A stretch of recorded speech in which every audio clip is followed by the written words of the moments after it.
Hi friends, 12th English exam எழுதி முடிச்சுட்டு வந்துட்டீங்க. எக்ஸாம் எப்படி இருந்தது? ஈஸியாக இருந்ததா இல்லையா? எவ்வளோ மதிப்பெண்கள் எதிர்பார்க்குறீங்க அப்படிங்கிறத கீழே கமெண்ட்டில் சொல்லுங்கள். அதுக்கு முன்னாடி 1 மார்க்கு என்ன ஆன்சர் அப்படிங்கிறத இந்த வீடியோவில் நம்ம தெரிஞ்சுக்க போகிறோம். ஸோ ரொம்ப குயிக்காக அதை பார்த்துருவோம். அடுத்தடுத்த எக்ஸாமுக்கு நீங்கள் ப்ரிப்பேர் பண்ணணும் அப்படிங்கிறதுனால. ஸோ 1க்கான ஆன்சர் ஏ ஸ்கோல்டு அப்படிங்கிறது, சைடு அப்படிங்கிறதுக்கான ஆன்சர். அடுத்து அகோனிக்கு ஆன்சர் பார்த்தீங்க அப்படின்னா சஃபரிங், டி.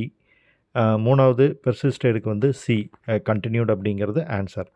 அடுத்ததாக ஆன்டனியம்ஸ், கன்வென்ஷனல் அப்படிங்கிறதுக்கான ஆப்போசிட் வேர்ட் பார்த்திங்கன்னா அப்நார்மல், வேனிஸ்டுக்கு அப்பியர்டு.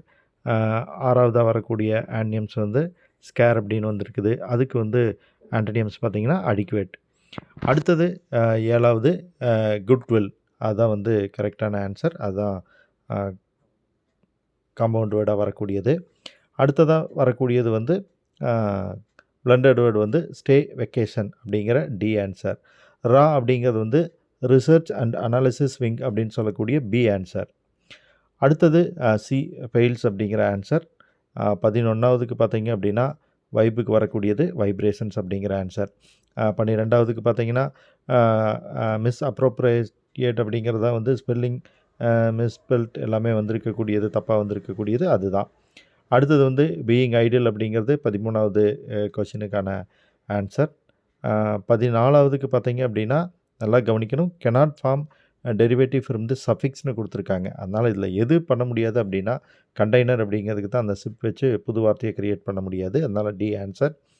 அடுத்து மோனோசிலபிக் வேக்.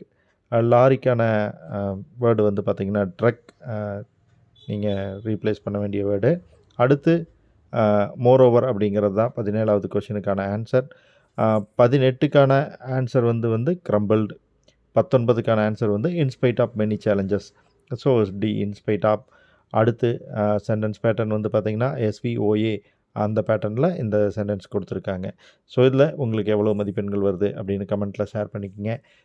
தகவலை ஃப்ரெண்ட்ஸோட ஷேர் பண்ணுங்கள். Bye friends.